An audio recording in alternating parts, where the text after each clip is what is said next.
दोस्तों YouTube, Facebook, Instagram followers and subscribe को रूपक टेक की ओर से नमस्कार।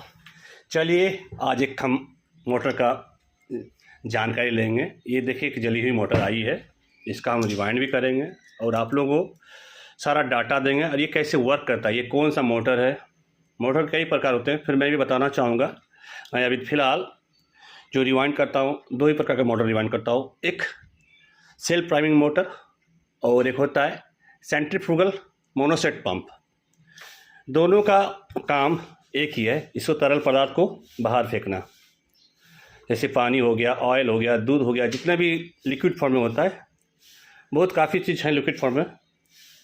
चलिए आप जान ही जाएंगे क्या है लिक्विड में है। इसको ये क्या करता है, इसको गति को आगे बढ़ाता है, ज़्यादा स्पीडली निकालता है। चलिए इसका जानकारी लेंगे। ये देखिए इसके अंदर एक होल है, इसमें ये स्टार्टर है जो स्टम्पिंग साइज है, इस साइज जो शायद 3 इंच का ही है ये। और इसके अंदर एक रोटर यूज़ होता है। ये जो कॉइल जो है होती है, इसमें मैग्नेट क्रिएट किया जाता है। मैग्नेट को आप क्लॉकवाइज भी घुमा सकते हैं और एंटी क्लॉकवाइज। आपको मूव किस तरह कराना है वो आप पे डिपेंड करता है, मोटर किस तरह का बनाना चाहते हैं। आप देख पा रहे हैं एक आपका पंप है, पंप के आगे लगी हुई है, सामने इम्पेलर लगी हुई है जिससे ये लिक्विड फॉर्म को बाहर फेंकता है। और एक रोटर है जो ये मैग्नेट के द्वारा से इसको घुमा होता है, क्लॉकवाइज एंटी क्लॉकवाइज। और एक शेफ्ट के अंदर लगी हुई है बेयरिंग और एक अंदर बेयरिंग लगी हुई है।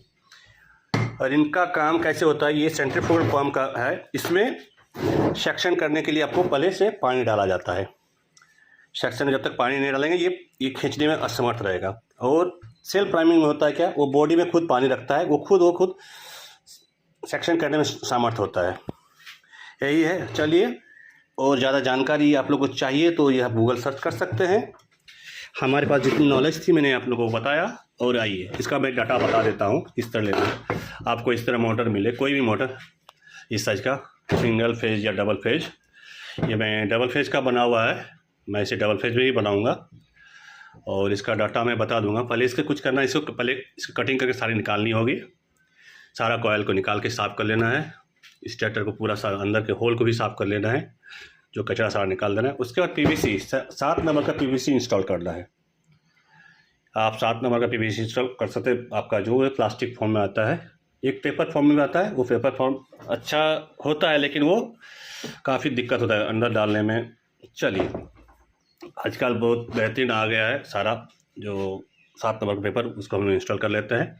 उसके बाद डाटा के लिए पहले स्टैंडर्ड वायर गेज का चुनाव करते हैं। स्टैंडर्ड वायर गेज इस पर पड़ेगा 22 कॉपर का, एल्यूमिनियम नहीं कॉपर। और इसका पिच रहेगा 1 से 6, 1 से 8, 1 से 10, 1 से 12, यानी 4 का सेट रनिंग का बनेगा। रनिंग का पिच बता रहा हूँ, 1 से 6, 1 से 8, 1 से 10, 1 से 12, दोनों साइड आपका रनिंग का सेम पड़ेगा। और टर्न्स पहला पिच के लिए आप देंगे 45, दूसरा पिच के लिए देंगे 45, और थर्ड पिच के देंगे 70, और फोर्थ पिच के लिए देंगे 75। ये रनिंग में डाटा बता रहा हूँ। और स्टैंडर्ड वायर गेज 22 और टर्न्स के मैं बता दिया। और स्टार्टिंग में आपका पड़ेगा 1 से 10, 1 से 12, 2 का सेट बनेगा। स्टार्टिंग के लिए देंगे स्टैंडर्ड वायर गेज 22 और टर्न्स देंगे 70। एक पहला पिच 70 यानी कि 1 से 10 70 और 1 से 12 75 यानी 75। ये डाटा आप यूज़ कीजिए, बहुत बेहतरीन डाटा है।